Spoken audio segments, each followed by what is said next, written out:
Prevention of money laundering act यानी PMLA कानून, जिसकी चर्चा आज सबसे ज्यादा हो रही है। दिल्ली के सीएम अरविंद केजरीवाल को इसी कानून में गिरफ्तार किया गया है।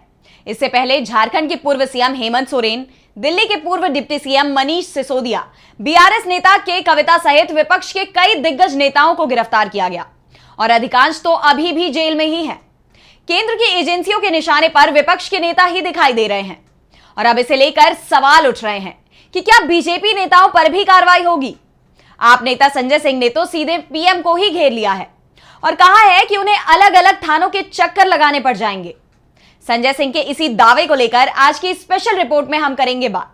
नमस्कार, मैं आराधना। तो बात विपक्ष के सवालों में घिरती बीजेपी की। पीएमएलए कानून का शिकार सबसे ज्यादा विपक्षी दल बन रहे हैं। दिल्ली के सत्ताधारी आम आदमी पार्टी के कई नेता ईडी के निशाने पर हैं, जिसे पीएमएलए कानून ने बहुत ताकत दे दी है। दिल्ली के सीएम अरविंद केजरीवाल, पूर्व डिप्टी सीएम मनीष सिसोदिया, पूर्व मंत्री सत्येंद्र जैन तो अभी भी जेल में ही है। इसे लेकर आप सांसद संजय सिंह ने कहा, यह कानून ऐसा ही है। अब एक बार आरोप लग गए, गिरफ्तारी हो जाए तो जमानत मिलना बहुत मुश्किल हो जाता है। हमारी पार्टी के नेताओं को गिरफ्तार किया गया, लेकिन अभी तक एक भी आरोप सिद्ध नहीं हुए हैं। यह कानून ऐसा है कि राष्ट्रपति और राज्यपाल को छोड़कर कोई भी इससे नहीं बच सकता। अगर पंजाब और केरल में प्रधानमंत्री के खिलाफ केस दर्ज हो गया या पश्चिम बंगाल और तमिलनाडु में उनके खिलाफ शिकायत हो गई, तो फिर उनको भी थानों के चक्कर काटने पड़ेंगे।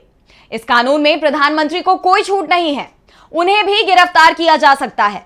वैसे ऐसा होगा ये जरूर मुश्किल है, क्योंकि ईडी केंद्र की जांच एजेंसी है और केंद्र के किसी भी बड़े नेता पर उसने कोई कार्रवाई की है, ये शायद ईडी के अधिकारी भी नहीं बता पाएंगे। ऐसे में क्या पीएम के खिलाफ ईडी कार्रवाई करेगी? लेकिन सत्ता बदली तो संजय सिंह ने तो संकेत साफ दे दिए हैं कि थानों के चक्कर लगाने वालों के चेहरे बदलते देर नहीं लगनी है। वैसे सवाल ईडी पर और मोदी सरकार दोनों पर बने हुए हैं।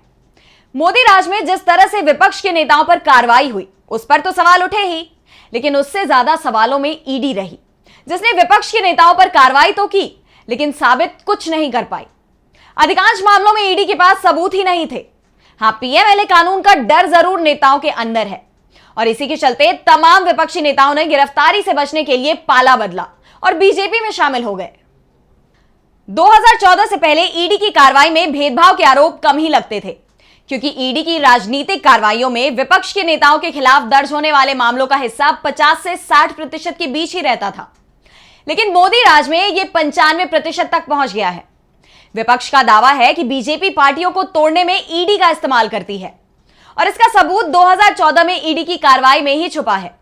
2014 के बाद ईडी ने कथित भ्रष्टाचार के लिए विपक्ष के 25 ऐसे नेताओं पर कार्रवाई की जो गिरफ्तारी से बचने के लिए या फिर जमानत हासिल कर लिए या बीजेपी में शामिल हो गए, और इसका उन्हें जबरदस्त फायदा मिला, क्योंकि इसके बाद उनके खिलाफ चल रही जांच या तो बंद हो गई या फिर ठंडे बस्ते में चली गई। जिन नेताओं की हम बात कर रहे हैं, उनमें से सबसे ज्यादा 10 कांग्रेस से हैं, एनसीपी और शिवसेना से 4-4, टीएमसी से 3, टीडीपी से 2 और समाजवादी पार्टी और वाईएसआरसीपी से 1-1 नेता शामिल हैं।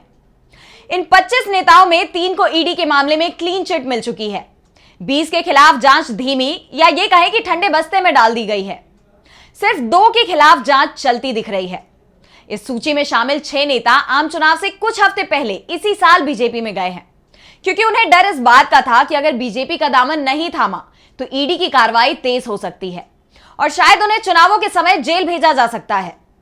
विपक्ष इसे वॉशिंग मशीन के जरिए भ्रष्टाचार के आरोपों को धोने की कवायद बताता है। जिन प्रमुख नेताओं को बीजेपी से हाथ मिलाने का इनाम मिला, उसमें महाराष्ट्र के डिप्टी सीएम अजित पवार का नाम सबसे ऊपर है। 2022 में एकनाथ शिंदे गुट ने शिवसेना से अलग होकर बीजेपी के साथ नई सरकार बना ली। एक साल बाद अजित पवार गुट एनसीपी से अलग हो गया और सत्तारूढ़ एनडीए गठबंधन में शामिल हो गया। इसके बाद अजित पवार और प्रफुल्ल पटेल के मामले बंद हो गए। असम के मुख्यमंत्री हिमंता बिस्वा शर्मा और महाराष्ट्र के पूर्व मुख्यमंत्री अशोक चव्हाण के खिलाफ मामले अभी अटके हुए हैं।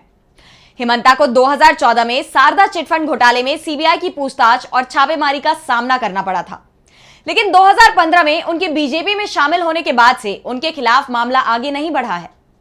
चव्हाण इस साल बीजेपी में शामिल हो गए, जबकि आदर्श हाउसिंग मामले में सीबीआई और ईडी की कार्यवाही पर सुप्रीम कोर्ट की रोक लगी हुई है। शुभेंदु अधिकारी इस समय पश्चिम बंगाल में बीजेपी के कद्दावर नेता और नेता प्रतिपक्ष हैं। ममता सरकार में मंत्री रहे शुभेंदु से सीबीआई ने शारदा घोटाला मामले में पूछताछ की थी। टीएमसी आरोप लगाती रही है कि जब अधिकारी टीएमसी में थे तो जांच एजेंसियां उन्हें परेशान करती थी, लेकिन बीजेपी में जाते ही उन्हें क्लीन चिट मिल गई। 25 मामलों में से केवल 2 में कार्रवाई नहीं रुकी। इनमें पूर्व कांग्रेस सांसद ज्योति मिर्धा और पूर्व टीडीपी सांसद वाईएस चौधरी का नाम शामिल है।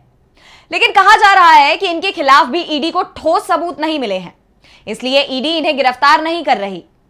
ज्योति मिर्धा को तो बीजेपी ने राजस्थान की नागौर सीट से टिकट भी दे दिया है, यानी चुनावों में उन्हें कोई समन भी नहीं मिलना है। लेकिन समन का यह खेल जल्दी ही पलट भी सकता है। दरअसल केंद्रीय जांच एजेंसियों के लिए सुप्रीम कोर्ट कई बार सख्त टिप्पणी कर चुका है। उसे केंद्र सरकार के इशारे पर काम नहीं करने की सलाह देता रहा है, लेकिन कोर्ट की सलाह का उस पर कोई असर नहीं दिख रहा। वैसे कांग्रेस नेता राहुल गांधी तो बीजेपी और यहां तक कि केंद्रीय जांच एजेंसियों के अधिकारियों को भी सीधे चेतावनी दे चुके हैं। अभी जो कुछ भी हो रहा है उसे भूला नहीं जाएगा, एक एक बात का पूरा हिसाब किया जाएगा।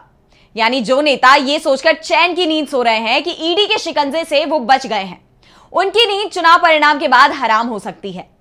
लोकसभा चुनावों में अगर बीजेपी के हाथ से सत्ता फिसली तो फिर बीजेपी के अंदर ही बगावत होने की सबसे ज्यादा उम्मीदें दिखाई दे रही हैं।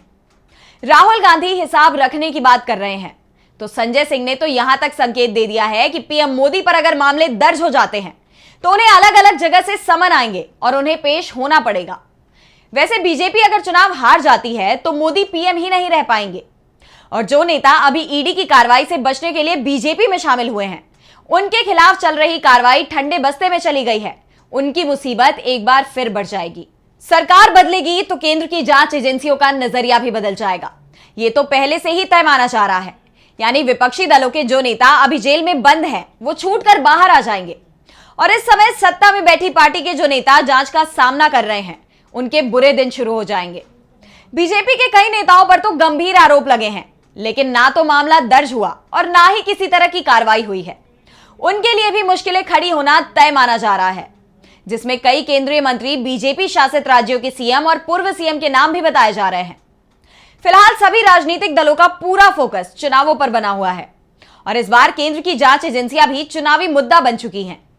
विपक्ष तो लगातार निशाना साध ही रहा है, जनता के बीच भी इसे लेकर चर्चा चल रही है।